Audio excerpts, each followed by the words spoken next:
My car filled up with water enough that it started floating. Sharon Zambricki is now safe and dry at home, but spent 2 horrifying hours in Brushy Creek. Only panicked a couple of times, maybe. So she and another woman stranded on the flooded bridge try to walk to a man in a pickup. But when we let go of my car to get to his, the water was so swift, we went off. But not before she called 911. And I went careening down the creek, all the time thinking, this isn't really happening. The last thing that Sharon remembers of the bridge was this guardrail. The next thing she knew, she was 300 yards, 3 football fields down the creek. That's where rescuers found her.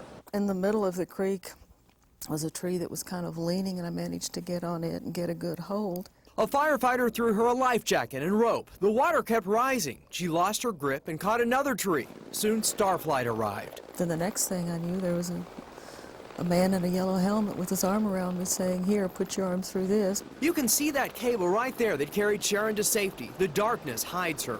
They lifted me off, and I go dangling and then kind of gently plopped in the mud. Rescue workers found the body of a woman early Friday morning. A firefighter attached a hook to the victim's car and pulled it out. Then workers searched the creek from the air, on the ground, and in the water looking for the second victim.